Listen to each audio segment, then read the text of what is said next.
Hello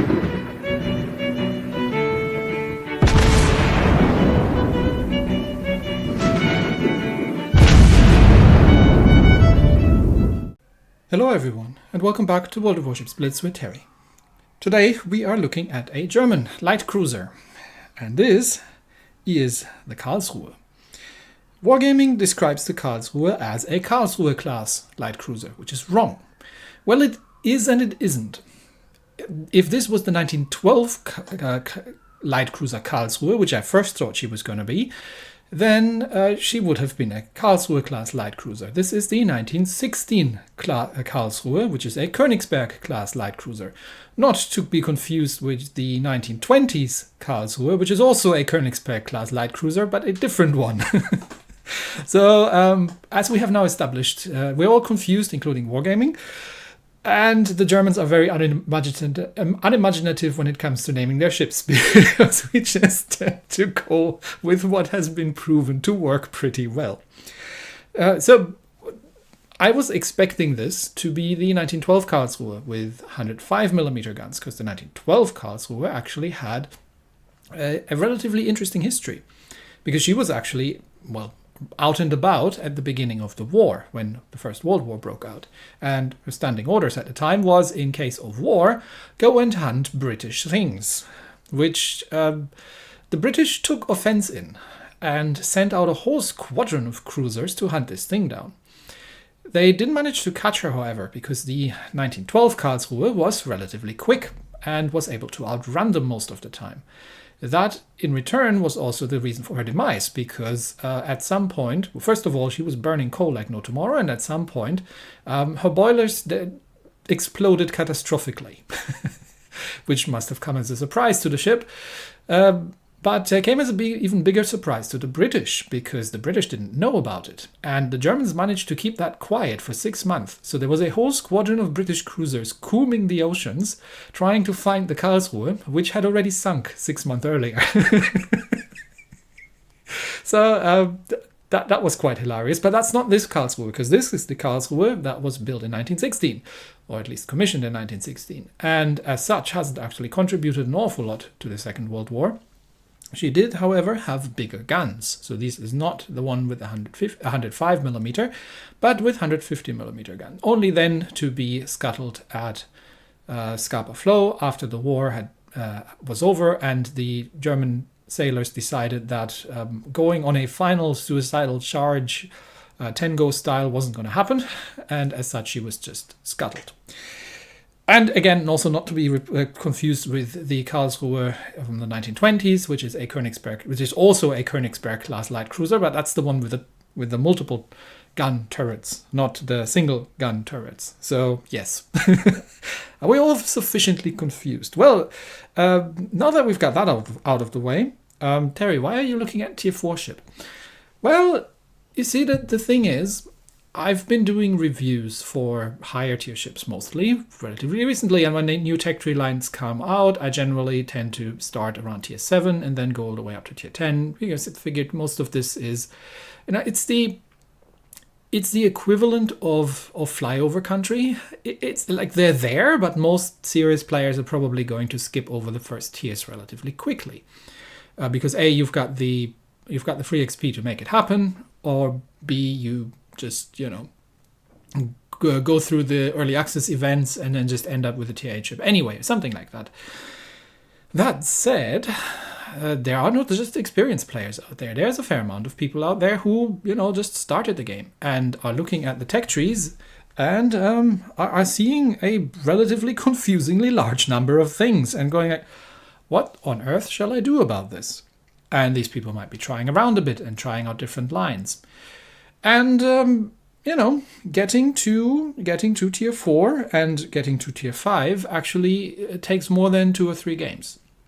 So sort of tier 4 and 5 is where you start to have a little bit of an investment in terms of time, in terms of silver, and in terms of other things. So for all these players who are, having to go through that, and I figured that it'd be good to get a ship review for something that they're actually playing, rather than something that they might be playing in 6 months' time, provided they make it through the grind. Well, that was one reason, and the other one was that I was actually quite looking forward to telling the story of the SMS Karlsruhe, of the Karlsruhe class, only to find out that it wasn't this ship. But I did it anyway, because I can. So take that, wargaming. Anyway, on with the show. So, that out of the way, the Karlsruhe. We probably have to... You have to kind of change your mindset a little bit, because when you're talking about cruisers in higher tiers, you're often talking about ship roles like support role and destroyer hunters and similar things. This is tier 4. There aren't any ship skills. Or not an awful lot at least. So most of the light cruisers at this tier are basically glorified destroyers and have glorified destroyers with a citadel. I did a poll not too long ago asking you which is the tier, if you are a new player, which is the ship class that you're struggling most with around mid-tier. And unsurprisingly, the answer was cruisers. Because while Wargaming claims, I believe, let's have a brief look at that, that cruisers are the easiest ship type to play in the game. That is very much not the case. Unless I'm understanding this the other way around, and they say carriers is the easiest class to play, but I don't think so. So what's difficult about cruisers? Well, they are glorified destroyers with citadels, and there's plenty of battleships around at these tiers, and while these aren't great battleships, a couple of good hits can spell the end for the cruiser very quickly. Destroyers tend not to have that problem, because most people don't understand at these tiers that they have to load, say, high explosive in battleships to seriously damage destroyers. And also not everybody has the greatest awareness, so a destroyer that's relatively maneuverable can wreak quite some havoc in lower tiers. With cruisers, this tends to be a little bit more difficult. So let's have a look around very briefly how she compares to her peers. So the in-game description claims that the Karlsruhe is the most, I think it said something like around the lines of, let's check it so I don't tell nonsense, one of the most powerful light cruisers of World War I. So that might be so, but let us compare her to, say, the Phoenix, which I think didn't exist. I think it was like an Omaha prototype or something, but I'll have to look that up, as I haven't looked into these forever. And yes, it's not the Karlsruhe, it's a Königsberg class. No hit points, no armor. Maneuverability is okay, but on the kind of lower end. The Phoenix is definitely having the upper hand here. And 850mm guns. They do reload pretty quickly with 5.5 seconds and actually have a surprisingly good fire chance. So while the HE is okay, the 5% fire chance is quite nice, and obviously they're German for 150, so the armor piercing is quite a bit more powerful than in other places. The torpedoes aren't really an awful lot to write home about, except for the fact that you get 8 of them compared to the 6 that are more common, but short range, don't do an awful lot of damage, reload pretty quickly. So they are usable. The AA is absent. I believe these things had like a set of 2 88mm or 4 88mm cannons somewhere around in the middle of the superstructure for air defense, and that was it. Because it wasn't a huge issue at the time, so nobody really thought about it very much. Which means that if a carrier comes after you, again, this is like in higher tiers, if you're a support cruiser, and cruisers often tend to have relatively good AA, that's a thing, but all this does not apply. This is basically a scout cruiser without any utility. As you can see, ship skills don't really exist just yet. So if we compare her, say, for example, to the British, to the Danae, who gets single fire torpedoes, and again has improved maneuverability compared to the Karlsruhe, but does not quite necessarily have the firepower. Now you'd think 8 guns are great, but these are single fire guns that are scattered around the ship. They are not turreted in the way that you can use them on both sides. So I think you only get 6 guns on target at best in the Karlsruhe as well. And obviously the Danae has a lot of torpedoes, which have better range than the Karlsruhe's torpedoes. So in return, the Danae's anti-air firepower is also terrible. But yeah, when it comes to being a glorified destroyer, it's an okay ship. It's not a great ship. And again, it's actually reasonably difficult to play at tier because you do need to keep your head totally on a swivel and understand what is around you. Now, I haven't really put a camo on because there's no historical camo. We can use the Seaborne Assault just for as a standard camo, but most likely at this tier you're just going to use whatever you've got available because, you know, not everybody has an awful lot of silver when they just started the game, and outfitting ships can get expensive. In terms of elite bonus, you can get hit points, large caliber AA damage here, or main battery traverse speed, or the same thing and speed. So you get 2% ship hit points or 3% speed. I'm going to go with the speed here because you don't have any hit points to begin with, and 2% of nothing is still nothing, so you might as well not bother, and having more speed is a good thing. Which brings us to the equipment. Main battery mod 1 for turret traverse is what I would thoroughly recommend because of the gun layout. Let's actually have a very brief look at the gun layout. So as you can see, she's kind of got four guns forward and 4 guns aft, but 2 of these are side mounted. Right, so you're not gonna get these on target, which means that if you have to switch sides, then you have to shoot something at the other side. These turrets are not going to be pointing out with a 90-degree angle from the ship, but they're going to be like this, flat against the ship in their default position. So you're going to have to swing them around, which takes a while because the turret traverse is not great on this thing. What was it? Well, with everything I've done here, it's now 10.2 degrees per second, which is workable, but getting the turret swung around because you are going to have to play very maneuverably is something that is good. Propulsion mod, because reasons, and steering because she is not the most maneuverable of the bunch and is just as vulnerable as everybody else. Now, I've put a very, very basic commander in there, not an awful lot, because, you know, it's tier 4. You maybe just actually started finding a German commander in a free commander crate because you're not starting with any commanders, you know, and it's a relatively large random selection at this point because we have many more nations. So you got to draw a couple crates until you actually get one. So I figured we'll do that in extremely basic terms. So, you have decided that you would like to play German cruisers, and you've made it up to tier 4, and you're in the Karlsruhe, and you're completely getting your behind handed to yourself, because, well, it's a glorified destroyer with a citadel. It has no hit points, and battleships are going to hurt. So how do you play this thing? Well, let's go have a go and have a look. And we find ourselves in a tier 5 game, which means we are bottom tier. It is a carrier battle on Silent Shoal, and we're playing against Argus, Giulio Cesare, a Congo, an Ishizuchi, and double Isukaze. Now, obviously, the Congo and the Giulio Cesare are the biggest problem, as well as the carrier. I did mention earlier that, you know, the whole roles around support play and similar things don't necessarily apply here, but to a degree you can, if the situation comes up, you can still do this. So as you can see, I'm switching to armor piercing. Why am I doing this? Because these 150mm guns on armor piercing are actually pretty good if you are faced with enemy cruisers or destroyers and against battleship weak spots. Otherwise you switch back to the high explosive against battleships. But given that there are 2 destroyers on the enemy team, I am fully expecting them to come around the flank. Now I'm sailing away from the enemy carrier strike, so I don't need to deal with that. And as you can see, my team does not actually cover the flank. This is early tiers. I'm still getting air spotted now, so this is the early tier. So unfortunately, any destroyer that comes down this way is now knowing that I'm here.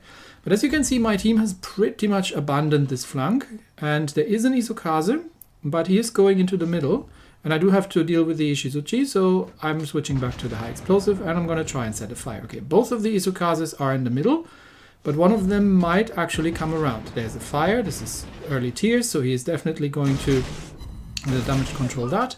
I'll drop some torpedoes, but it looks like that Isukaze is coming around. So I am going to switch again back to the armor piercing and going to make that an X-Isukaze if I have anything to say about it, while at the same time obviously varying my speed in case he has dropped torpedoes on me, which is unlikely, but He has avoided the airstrikes, but I think he's now going to be a very dead ship. So again, I'm switching back to the high explosive and try to capitalize on the fire I have set on the Ishizuchi earlier. Notice that my torpedo angles are actually very good on this ship. So you don't really need to give broadside of any kind. Now the Ishizuchi just fired, so I can now use that moment to turn and hopefully complete my turn before he has reloaded. I've got one fire going. There are a couple of torpedoes coming his way from, I think, the friendly destroyer. And yeah, he's now on perma-flood as well. There comes the next salvo, but he is now missed, and he's now also very dead because of all the torpedoes that have hit him. So learning how to time battleship salvos and making sure not to give broadside is an important skill. Otherwise, you can just, keep the distance open. Okay, yeah, that I did not manage to dive under that as I had planned, and this is what happens when a battleship hits you. I still got lucky here that Giulio Cesare could have completely deleted me, but I was already in the turn. So don't sit still, don't be broadside on. And now I am facing a half-health Congo who isn't looking at me, he's shooting at someone else. So I can risk get a little closer and probably get my torpedoes away. Look at the torpedo indicator. The Congo is turning, but it looks okay. So he decided to turn the other way. So now I need to get away from here because there's the Giulio Cesare, and there's that Congo who is now turning to face me. So I'm already turning away from the Congo, and he is firing high explosive, which causes a double fire, which is I am going to damage control, but armor piercing would have been significantly more dangerous. Now that he's reloading, I'm angling just enough to get some of my guns on target, but I'm not sitting broadside on because my torpedo angles allow me once they're reloaded, and they're already reloading. Again, he is in the turn, so I'm not firing down the torpedo indicator. Watch out not to run into the island because that would be deadly. But put the torpedoes a little bit on the other side and get still 2 hits on target. While the Congo is now on fire and is also coming under air attack, he damage controls the fire and still firing high explosive, which means, again, otherwise I probably would have been dead here if he had been firing armor piercing. But that means, again, he's now reloading, which means I can get some more torpedoes on target, and then I am on fire. I'm on 1300 hit points, but he's not using his secondaries, although I'm in range, so I can get the heal off before that goes and get him destroyed. Not an easy fight. So the basic rules if you're up against battleships is use your excellent torpedo angles, try to set fires, ideally don't get close, and always make sure as much as possible that you're not showing broadside. It means you can't get all your guns on target, but you can time it somehow, somewhat with the reload on enemy battleships. And again, the tactical play here of support cruiser means that I have defended this flank successfully against the Congo and the Ishizuchi, such that they couldn't loop around, and we've also repelled the enemy destroyer early on that was trying to get through here. So while we haven't done an awful lot of damage overall, still have played the role of support cruiser in our team and of holding a flank and doing what we can. Against battleships, you really have to be careful about your hit point pool, and your maneuverability is your only chance for survival. Just keep them at distance, time their salvos, make sure to try and evade as much as you can. Avoid showing broadside, because they can almost outright delete you. And this is one of the reasons why it's so difficult for new players to play cruisers, because if you play it like a battleship, you will sink.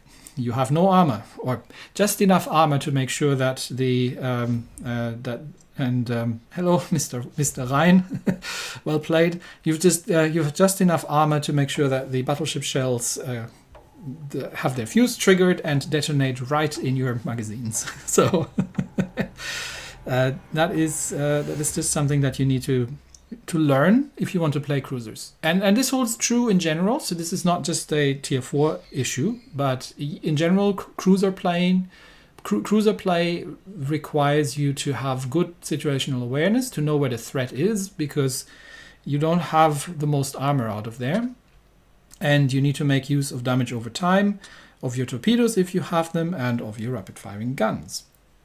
In the second battle, we are finding ourselves on a big race in a domination match against Dante Alighieri, a Gangud, Ishizuchi, a Dreadnought, a Digway Truan, an Aurora, and an Isokaze. As you have noticed, we are top tier. So, one destroyer out, it is a domination battle. Should you be going for the capture circles if you are in a light cruiser? Well, this is a pretty fast light cruiser. This map has plenty of islands around that provide some cover from incoming battleship fire. And battleships generally tend not to be the fastest around this tier, so we can definitely do that. But I'm gonna go with that Wix for one good reason, because if we run into the enemy destroyer, or if that Wix runs conversely into one of the enemy light cruisers, I'm there to provide support, because I can do 29 knots in this thing, which is significantly faster than what the friendly battleships can do. So, given that battleships at this tier have a propensity of not hitting anything at range, I'm very good at lending support. Now, whatever comes here is going to come through that gap between these two islands. So that's where I'm heading. I've got the armor piercing loaded for maximum damage output, and we will see what we're going to be spotting. You not outspot destroyers, but one of the battleships has been spotted. And I'm now spotted. Given that I don't see what's spotting me, I know that the destroyer is here, and I know where it is, right here. And that's where I was expecting it to be. So that Isokaze is probably going to get torpedoes away, so I'm already putting the ship in reverse. Isokaze is shooting at me, but you don't do that against the light cruiser. There come the torpedoes, I'm already in reverse, and that Isokaze is now pretty dead, because he doesn't have anywhere to go. And the Wix the Wix finishes him off. Which means I can switch back to the high explosive. We've got the capture circle secured and taken down the only enemy destroyer that the enemy team had.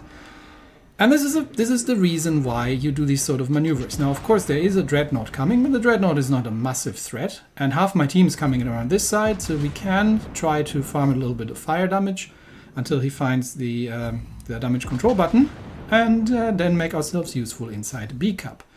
This is why especially in a map with this much cover, doing an early cut rush to escort a friendly destroyer and take down an enemy destroyer is a very powerful move in a light cruiser, even at this tier. Now, the enemy Aurora is a light cruiser, but he hasn't gotten the memo that you shouldn't be sitting on... you shouldn't be doing this maneuver right out in the open, especially not in something that is that slow, that it's going to take about the same time it takes the battleships to get here, until he actually is in the capture circle. So you have to know your speed. But this light cruiser is relatively quick. So we are going to park ourselves inside B Cup, but now play at maximum range. Why is that? Well, there are three of them. There's the Dante Alighieri, there's the Gangud, and the Ishizuchi. And when they're finished kicking our friendly Ishizuchi to death, then I'm probably the next best target. So I'm already staying at about 8 kilometers, and I'm just trying to set some fires maybe, and see if I can trip a damage control and then go for some perma-fires, but I'm not going to get any closer. And yeah, there you see the Gangud is starting to shoot at me, so yeah, that hurt, but because of my position, I haven't been instantly deleted. I can heal most of that back, and now I know that at least the Gangud is paying attention. I'm still setting a fire here on the Dante Alighieri. But the destroyer is now coming in as well, and I'm making myself scarce because it looks like that Gangud might try to shoot at me again. Maybe. But he's now being absolutely shredded by our battleships that have been going around to C Cup and have secured that.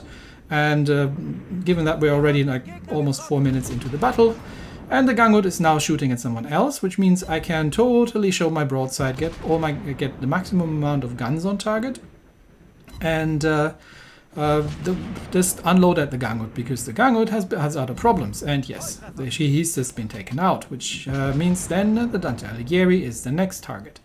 So you don't want to blindly charge into enemy formations, especially not in a light cruiser. And there are still 3 battleships and 1 cruiser out there, but we're holding all 3 capture circles. So far we've only lost 1 battleship, and the Dreadnought is not a huge threat. The Ishizuchi is shooting at me, so I'm immediately turning into the salvo to make sure that most of it splashes harmlessly next to me.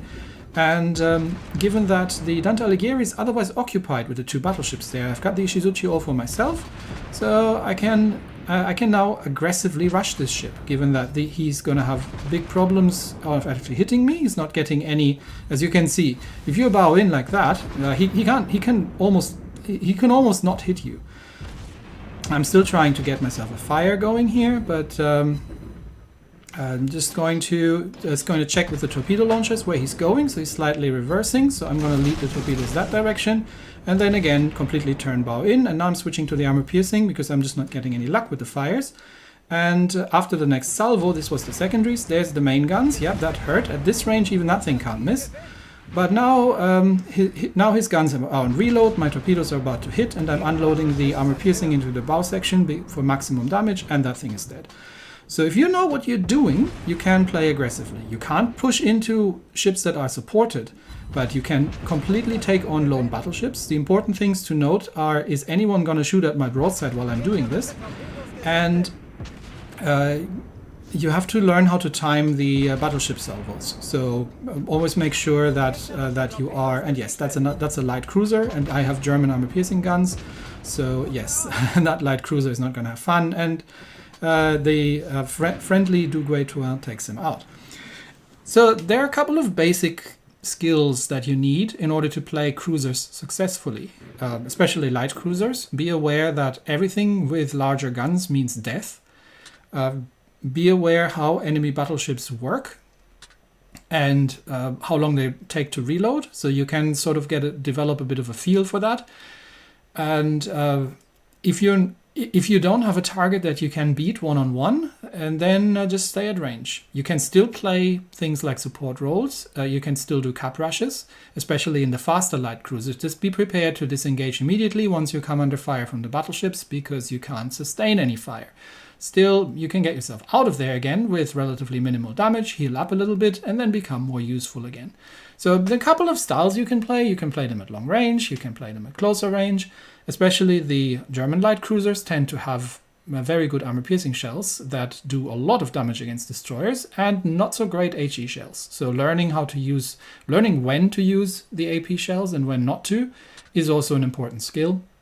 So if you manage to master all these things, then you're going to have a lot of fun in these ships, because they do have a very decent amount of firepower compared to a destroyer that at this tier are mostly relying on torpedoes. And you can even take on battleships, and you can help your team win by doing things like early cap control and support against enemy destroyers and similar things. So there you go. That was the Karlsruhe, and I'll be doing more in these lower tiers, also for the different ship classes. I just wanted to